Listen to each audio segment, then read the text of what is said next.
12 March বৃহস্পতিবার বেলা 11:30টার দিকে নববধূকে নিয়ে মাইক্রোবাসে করে মংলার উদ্দেশ্যে রওনা দেয় বরপক্ষ, কিন্তু সেই যাত্রা আর গন্তব্যে পৌঁছায়নি। পথে খুলনা মংলা মহাসড়কের বেলাই ব্রিজ এলাকায় মাইক্রোবাসটির সঙ্গে নৌবাহিনীর একটি বাসের মুখোমুখি সংঘর্ষ হয়। মাইক্রোবাসটিতে মোট 15 জন যাত্রী ছিলেন, যাদের মধ্যে 11 জন ছিলেন বরের পক্ষের আর 4 জন কনের পক্ষের। নিহত 14 জনই ওই মাইক্রোবাসের যাত্রী।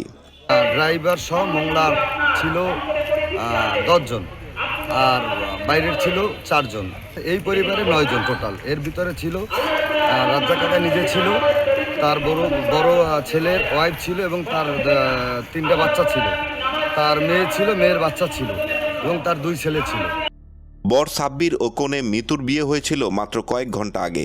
নতুন জীবন শুরু করতে তারা মংলার উদ্দেশ্যে রওনা হয়েছিলেন, কিন্তু পথেই মর্মান্তিক এই দুর্ঘটনা ঘটে। শেষ পর্যন্ত মরদেহগুলো অপেক্ষমান অ্যাম্বুলেন্সে তোলা হয়। শোকাবহ পরিবেশে অ্যাম্বুলেন্সের সারি ধীরে ধীরে রওনা দেয়, আর স্বজনরা প্রিয়জনদের জানাজা সম্পন্ন করতে দীর্ঘ পথের যাত্রা শুরু করেন।